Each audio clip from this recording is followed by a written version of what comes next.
अपने माँ के मर जाने पर शोभा उसके शव के पास बैठकर रोती हुई कह रही थी, माँ उठो ना माँ, अगर तुम नहीं रहोगी तो पापा मेरी देखभाल नहीं कर पाएंगे माँ। माँ मैं भी आपके साथ चलूंगी माँ, एक बार उठ जाओ ना और मुझे भी अपने साथ ले जाओ ना माँ। आसपास के सभी लोग शोभा के दुख को देखकर बहुत दुखी हो रहे थे।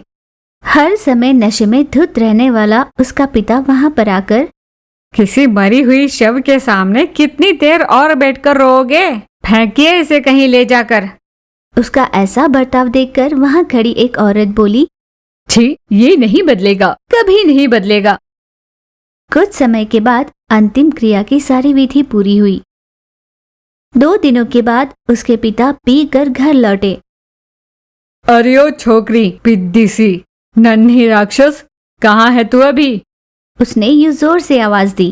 क्या हुआ पापा? खुद तो आराम से 3 समय का खाना खाकर रह रही है, यहाँ एक और इंसान रहता है, उसे भी खाना दे, ये पता नहीं तुझे? नशे में धुत पिता ने ऐसे पूछा। पापा मैंने 2 दिन से कुछ नहीं खाया, बहुत भूख लगी है। मैं सोच रही थी आप खाने के लिए कुछ लेकर आओगे, पर आप भी कुछ लेकर नहीं आ रहे। अच्छा तो मैं खाना लेकर आऊँ? खाना बनाना सीख लो। ऐसा कहकर बेटी को डांट कर मारने लगता है। पापा मत मारिए ना पापा, मैं खाना बना लूंगी पापा। ऐसे रोने लगी। नन्ही सी शोभा अपने छोटे छोटे हाथों से खाना बनाकर उसे परोसती है। क्या बना दिया है तूने? कचरा बनाकर छोड़ दिया है। ऐसा कहकर गुस्से से खाने को फेंक देता है। खाना उड़कर शोभा के चेहरे पे गिरा और उसकी आंख जलने लगी। आंख में जल रहा है पापा। यूं चीखते चीखते उसने अपना मुंह धो लिया और अपने पापा के पास आकर बड़ी दुख भरी नजर से उसे देख रही थी, पर उस इंसान ने उस पर थोड़ा भी ध्यान नहीं दिया। बाहर निकला पिता मन ही मन सोच रहा था, अब मैं इस लड़की के साथ रहकर क्या करूँगा? मैं दूर कहीं जाकर अपनी जिंदगी बसर कर लूँगा। ये सोचकर वो आगे बढ़ गया। 2 दिन के बीत जाने पर भी पिता वापस न आया। ना जाने पापा कहाँ गए हैं, आप जहाँ भी हो घर आ जाओ ना पापा। यूं दुखी होते हुए रोए जा रही थी। माँ जब भी मुझे आपकी याद आती है, आपका चेहरा देखने के लिए मेरे पास कोई तस्वीर भी नहीं, और पापा भी मुझे अकेला कर छोड़कर कहीं चले गए। अब मैं अकेली हो गई हूँ माँ। ऐसे शोभा ने रोते हुए कहा। यूं ही दिन बीते। शोभा अब भी अपने पिता के लौटने का इंतजार कर रही थी। ठीक से खाना ना मिलने पर बहुत तकलीफ में थी। इस तरह अपनी माँ को याद करते हुए हर समय उसके लिए रोते हुए ये सोच रही थी कि कम से कम माँ की एक तस्वीर उसके पास होनी चाहिए थी। इतने में कोई स्वामी जी वहाँ से गुजर रहे थे।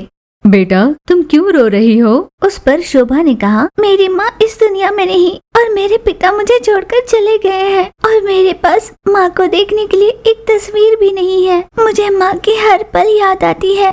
इस तरह शोभा ने अपना मन का दर्द स्वामी जी को सुनाया। स्वामी जी ने अपनी मायावी शक्तियों से उसकी माँ की एक तस्वीर वहाँ पर प्रकट की। माँ माँ ऐसा कहकर फोटो को देखकर रोए जा रही थी। तुम्हारा सब भला ही होगा बच्चा। ये कहकर स्वामी जी वहाँ से चले गए। शोभा बड़ी खुश हुई। अपनी माँ की तस्वीर को अपने घर पर लगाकर माँ से बहुत सारी बातें करने लगी। यूं ही दिन बीत रहे थे। शोभा खुद ही खाना बनाया करती। उसे ठीक से खाना बनाना नहीं आता था, इसलिए खाने में स्वाद नहीं हुआ करता था। फिर भी शोभा ने ये सोचकर कि जैसे तैसे गुजारा करेंगे अपने काम में लग गई। इतने में माँ की तस्वीर से माँ ने अपने बेटी को देखा। हे भगवान, ये कितनी मेहनत कर रही है। ये सोचकर माँ ने शोभा के बनाए हुए खाने को मछली के साग में बदल दिया। अपना सारा काम निपटाकर जैसे ही शोभा खाने के लिए बैठी, अरे मैंने तो साधारण सब्जी बनाई थी, ये मछली की सब्जी कहाँ से आई? ये सोचकर चकित होकर वो उसे खाने लगी। उसने खाना शुरू किया और उसे वो बहुत स्वादिष्ट लगा। यूं ही दिन बीत रहे थे। शोभा जब तक उठ जाती उसके घर पर खाना बनकर तैयार हुआ करता। ये सब देखकर शोभा बहुत चौंक जाया करती। तब शोभा ने अपनी माँ की ओर देखते हुए कहा, माँ मैं सब समझ गई हूँ, आप इस तस्वीर से ही मेरे लिए ये सब कर रही हो ना? पर माँ अब चाहे जितना भी कर लो, मैं तो अकेली ही रह गई हूँ ना। माँ एक बार दिख जाओ ना माँ, मैं अकेले नहीं रह पा रही हूँ। दोस्तों के साथ खेलने की उम्र में मैं घर के काम और बाहर कोई काम मिला तो कर रही हूँ माँ। माँ एक बार आ जाओ ना माँ। इस तरह बार बार अपनी माँ को आवाज लगाते हुए वो दुखी हो रही थी। यूं रोते रोते शोभा की आंख लग गई। माँ उस तस्वीर से बाहर निकल आई। हे भगवान, मैं बेटी को दिख नहीं सकती। स्वामी जी के दिए हुए इस वर को मुझे बहुत संभाल कर इस्तेमाल करना होगा। मैं सिर्फ अपनी बेटी के लिए आई हूँ, ना कि साथ जीवन बिताने के लिए। ना मैं उसे दिखाई दे सकती हूँ, ना ही बता सकती हूँ। ये कहकर वो बहुत उदास होने लगी। दिन बीत रहे थे। अपने बेटी के अकेलेपन को दूर करने के लिए माँ कुछ सोच रही थी। उसे एक बढ़िया सा उपाय सूझा। तभी शोभा नींद से जागकर बाहर आई। उसने मछलियाँ लाई और खाना बनाने की सोच रही थी। इतने में माँ अपनी बेटी के नजरों से छुपकर उस तस्वीर से बाहर निकलकर मेज पर रखी मछलियों को बदल देती है। शोभा ने मछलियों को देखकर कहा, अरे ये वाली मछली कहाँ से आई? ये तो बड़ा अजीब है। यहाँ पर इतनी बड़ी मछली, मैंने तो कुछ और लाई थी, पर यहाँ कुछ और है। इस तरह चौंक कर उन मछलियों को देख रही थी। उन मछलियों में से अचानक दो लड़के बाहर निकले। शोभा उन्हें देखकर हक्की बक्की रह गई। तब उन लड़कों में से एक ने कहा, तुम्हारा अकेलापन दूर करने के लिए हम आए हैं। हम तुम्हारे साथ खेलेंगे, कूदेंगे, खाएंगे और पूरी जिंदगी तुम्हारे साथ रहेंगे। ये सुनकर शोभा की खुशी का कोई ठिकाना नहीं था। मैं जानती हूँ कि आप दोनों को मेरे माँ ने ही भेजा होगा। ये कहकर खुशी खुशी उनके साथ खेलने लगी। अब शोभा का अकेलापन दूर हो चुका था। वो अब उन दो लड़कों के साथ खुशी से रह रही थी। अपनी बेटी के चेहरे पर ऐसी खुशी देख माँ भी तस्वीर से खुश हो रही थी। शोभा सोचने लगी, माँ मैं बहुत खुश हूँ। आपने मुझसे प्यार के चलते इतना सब कुछ किया। अगर मेरा फिर से जन्म हुआ तो हम दोनों फिर से माँ बेटी बने और दीर्घायुष्य के साथ जिंदा रहे, ऐसे मैं कामना करती हूँ। इस तरह भगवान से प्रार्थना करने लगी। एक बड़े से नदी के किनारे शंकरपुर नाम का गांव बसा हुआ था। उस गांव वालों का जीवन उसी नदी पर आधारित था। उस गांव में राजीव और मंगला नाम के पति पत्नी रहते थे।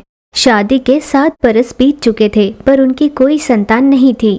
एक दिन मंगला ने अपने पति राजीव से कहा, सुनिए, आज अपने शादी के पूरे 7 साल बीत चुके हैं, पर अभी तक अपनी कोई संतान नहीं हुई। आप एक काम कीजिए, दूसरी शादी कर लीजिए। कम से कम आप बच्चों के साथ खुशी से रह सकते हैं। ये बात रह रहकर मुझे अंदर से खाए जा रही है कि मैं आपको संतान नहीं दे पा रही। इस पर राजीव ने नाराज होकर कहा, मंगला, ये तुम कैसी बातें कर रही हो? हमें संतान कब प्राप्त होगी, ये क्या हमारे हाथ में है? ये सब भगवान की मर्जी है। तुम ये सब सोचकर अपना जी मत जलाओ। बच्चे जब होने होंगे हो जाएंगे। यूं अपनी पत्नी को समझाकर हर रोज की तरह राजीव मछलियां पकड़ने नदी के पास गया। उसने कुछ मछलियां पकड़ी। उन मछलियों को उसने बाजार में बेचे। यही उसका जीवन आधार था। उन्हें बेचकर कमाए हुए पैसे लेकर वो घर लौटा। एक दिन गांव के जमींदार उनकी पत्नी लता के साथ सड़क पर चलते हुए जा रहे थे। तभी अपने किसी काम से लौट रही मंगला वहां पर आई। जमींदार का सामना होते ही मंगला ने रुक कर उनसे कहा, जमींदार जी, कैसे हो आप? इतने में उसकी बात को टोककर लता ने कहा, तुम्हें थोड़ी भी अकल है? शुभ काम के लिए निकले हुए हम दोनों के आड़े आकर तुम जैसी बांझ औरत को ये सवाल पूछना जरूरी था? ना जाने तुम्हारी किस्मत में संतान सुख है भी या नहीं, पर हम जैसे लोगों का काम बिगाड़ने आड़े क्यों आती है? लता की ऐसी कठोर बातें सुनकर मंगला को बहुत दुख हुआ और वो चुपचाप वहां से चली गई। अपनी पत्नी मंगला को यूं दुखी देखकर, क्या बात है मंगला, तुम उदास क्यों लग रही हो? मैं किसी काम से बाहर निकली थी। रास्ते में मेरा सामना जमींदार और उनकी पत्नी लता से हुआ। मैंने उनसे व्यवहार में पूछा कि कैसे हो, कहाँ जा रहे हो। उस पर उनकी पत्नी लता ने मुझसे कहा कि मैं बांझ हूँ। मेरा इस तरह उनके आड़े आना उनके लिए अपशकुन होगा। मुझे उसकी बातों का बहुत बुरा लगा है।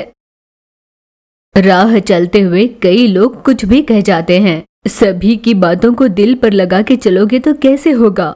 उनके पास पैसा होता है, हृदय नहीं।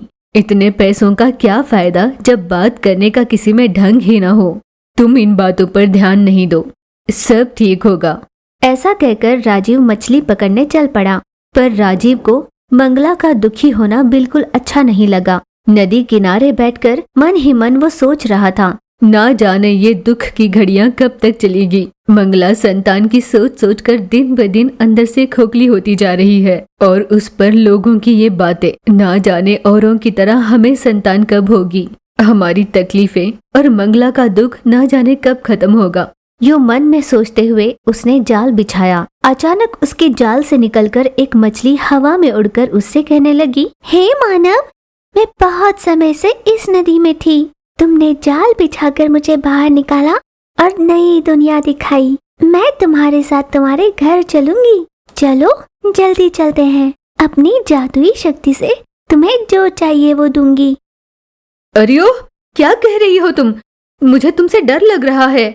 राजीव ने घबराते हुए कहा, मैंने तुमसे कहा ना, मैं जादुई मछली हूँ। मैं कई बरस से बाहर की दुनिया देखने के लिए तरस रही हूँ। आज तुमने वो कर दिया है मेरे लिए।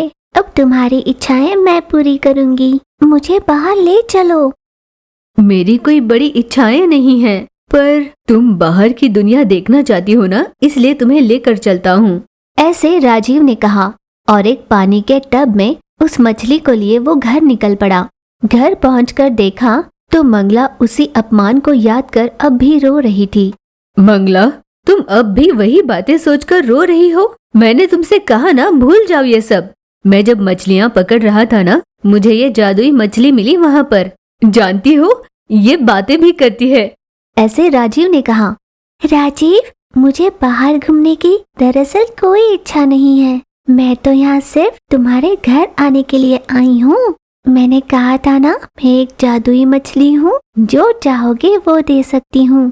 ऐसा कहकर उस जादुई मछली ने 3 मछलियाँ दी। ये मेरी जादू से दी हुई 3 मछलियाँ हैं। तुम दोनों मन में संतान प्राप्ति की इच्छा रख इनके आगे हाथ जोड़ो। जादुई मछली के कहे अनुसार उन दोनों ने हाथ जोड़कर तीनों मछलियों से प्रार्थना की। तुरंत उन 3 मछलियों की जगह 3 नन्हे शिशु आए। मंगला ये नजारा देखकर बहुत खुश हुई। जादुई मछली ने उन दोनों से कहा, आज से ये तीनों शिशु आपकी ही संतान हैं। अब तुम दोनों को संतान न होने पर दुखी होने की जरूरत नहीं। ऐसे जादुई मछली ने कहा। उस दिन से अपने तीनों शिशुओं का अच्छे से ध्यान रखने लगी। अपने 3 संतानों के साथ साथ उस जादुई मछली का भी बहुत अच्छे से देखभाल करने लगी। अब राजीव और मंगला के जीवन में सूनापन दूर हो चुका था। अब उनका घर बच्चों के किलकारियों से गूंज उठता था।